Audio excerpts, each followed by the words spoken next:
when you win, we all win. When we're all living and thriving and feeling our best and feeling happy and feeling joyful, what better thing is there? Welcome to A Chosen CoverGirl, where we talk about living life full of joy, confidence, and faith, as well as everything in between. I'm your girl, Daniela. Woo-hoo. So let me tell you, throughout my life, people oftentimes come to me and they're like, oh my goodness, you have such a wonderful personality. You're so carefree. You're so fun-loving. You're silly. People have literally expressed the fact that they love being around me and I'm just a fun person. So, and they're like, oh my goodness, how are you always so happy? And how are you always so joyful? So today I'm here to give tips on how to be happy, how to be joyful in this thing called life. And it's in no particular order. How to stay happy, how to stay joyful. One of the things definitely is to be positive. Don't look at the negative. Sometimes, we like to focus on what's going wrong instead of focusing on what's going right. We like to look at the negative instead of looking at the silver lining of things. What are you focusing on? What are you paying attention to? Because the more you focus on negative, the more negative energy you're going to attract, the more negative comes your way. The more you focus on positive and the silver lining of things and what's before you, then the more positivity and more energy of positive people will come your way, because that's what you're focusing on. It's an attitude of gratitude. Be grateful for what you have. Be grateful for what you have in the moment. What is before you today? What are you thankful for? What are you grateful for?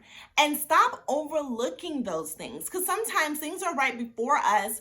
And because we're looking for something else and we're searching for happiness and searching for joy in other places, that we miss the fact that it's right in front of us. I've been in my house for quite a few years.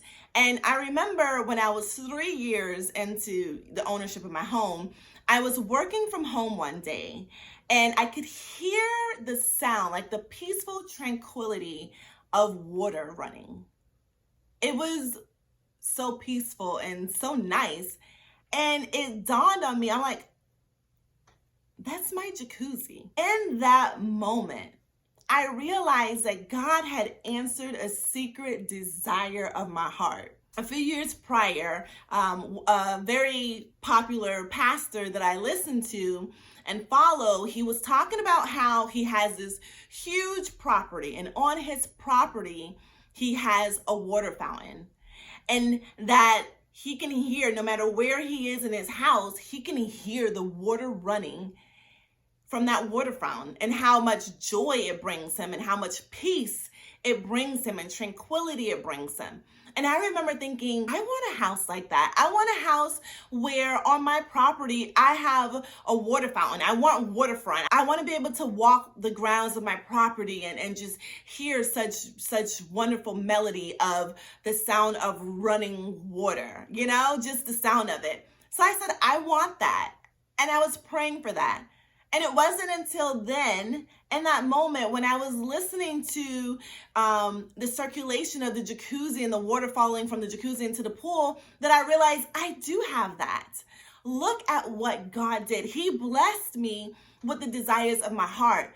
It didn't come in the form and the fashion of this huge, gigantic acres of property like the pastor has. And it didn't come with this huge water fountain on my property and I can hear it from every angle of the house. It didn't come the way I would hope or have liked it to come, or the way that I had envisioned it to come, but it was here.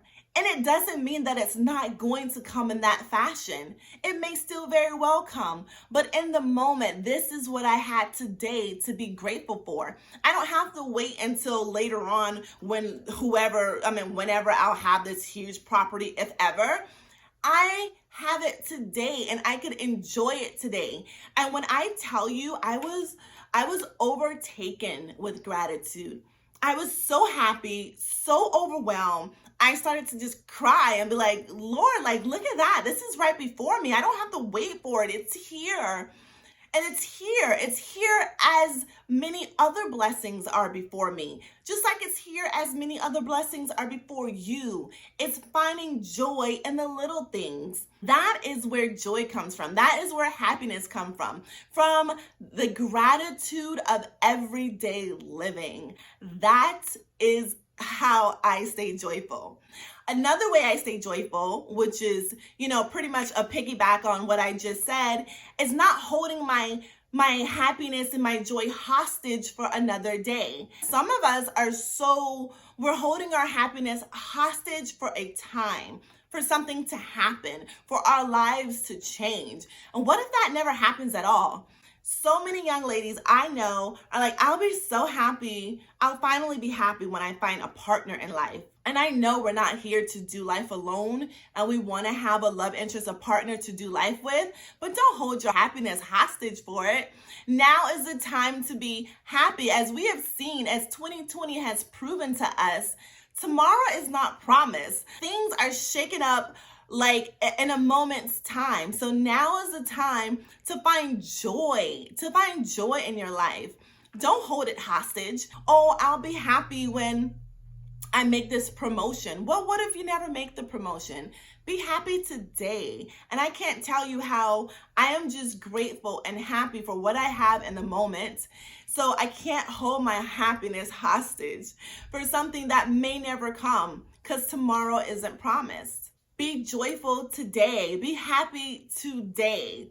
Is life great? No, it may not be that great. You may be going through some tough times, because many of us are going through tough times. So many of you have lost your jobs, or have lost benefits that come with your job, or have lost a friend or a loved one. And trust you me, my heart goes out, and I don't take it lightly. I'm not saying, girl, just be happy no matter the circumstance.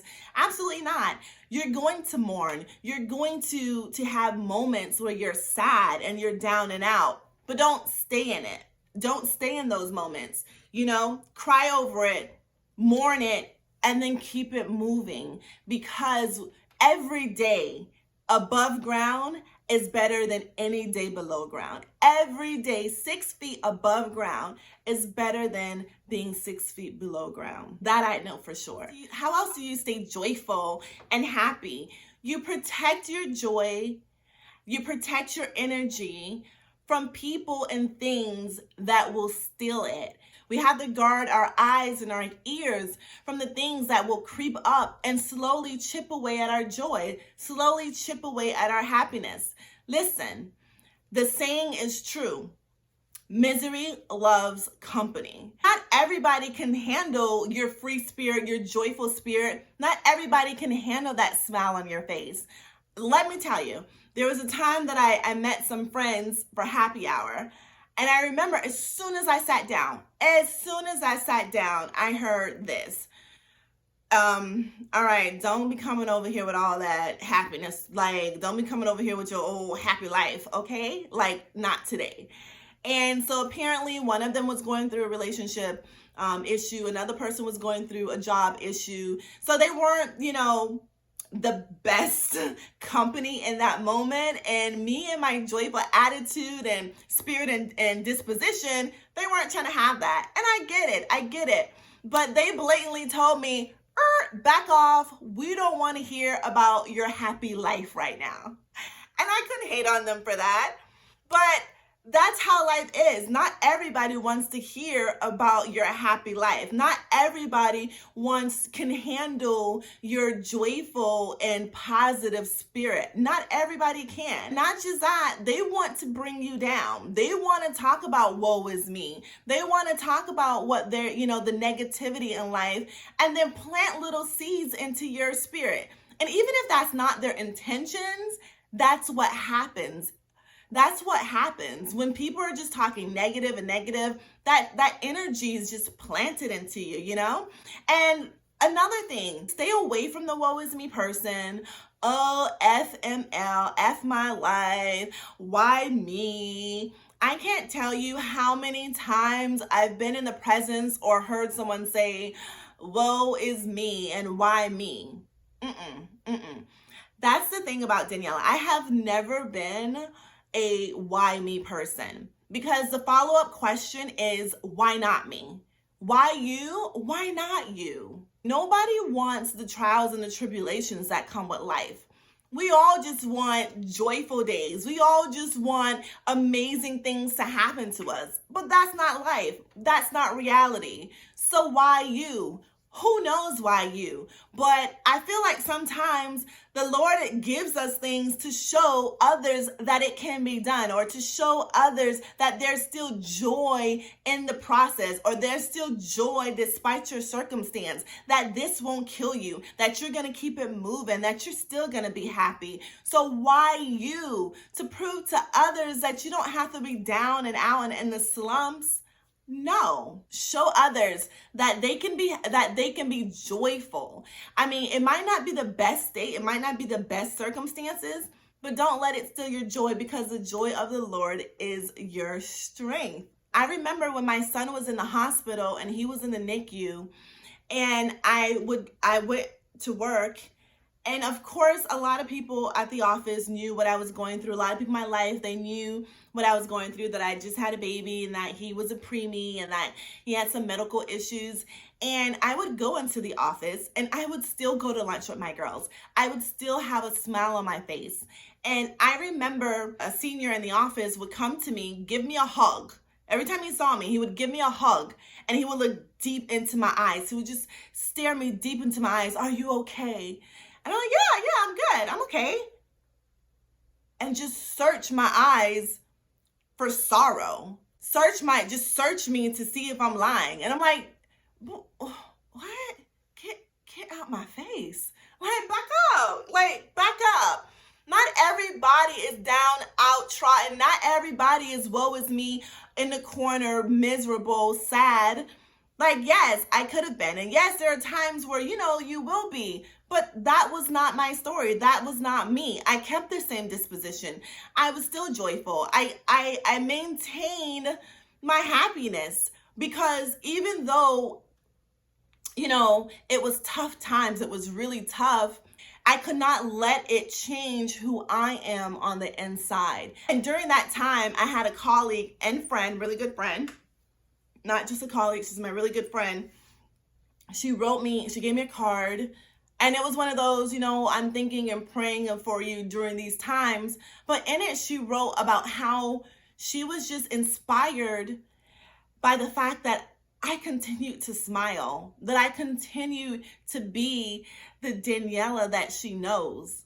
And that's the thing about life. The enemy wants life to kick us in the butt, to fall down and to not get back up. But the devil is a liar. And I will always cherish that. I will always cherish that. And I take that because, sometimes we ask God to use us. And we're like, God, please use me. And he's using you because people are watching. Oftentimes people are watching. They're watching how are you responding?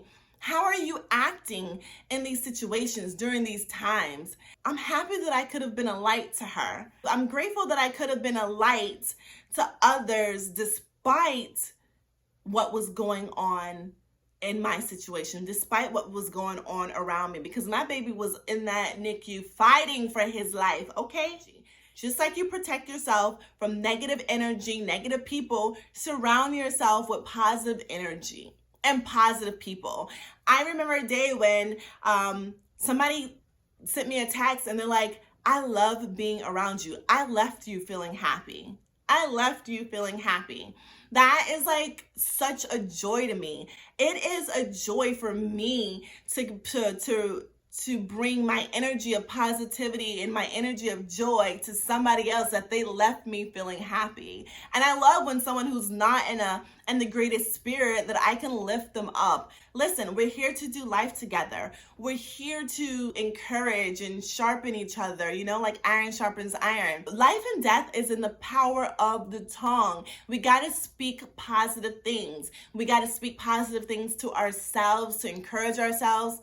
And we have to do it to other people. So when someone reaches out to me and they're feeling down and they need a positive word and they need to be encouraged, I love it because I'm quick to send out that word. I'm quick to, encourage, and I'm quick to be there to be your cheerleader, because that's life. We're here to do life together. We're here to encourage each other. So when you win, we all win. When we're all living and thriving and feeling our best and feeling happy and feeling joyful, what better thing is there? So these are just some of the things that makes me joyful, some of the ways that I stay joyful. If there's something that I missed out that you guys do, please share. I would love to hear about it. And if you like the content, don't forget to like it, and don't forget to subscribe and share with a friend. All right, guys.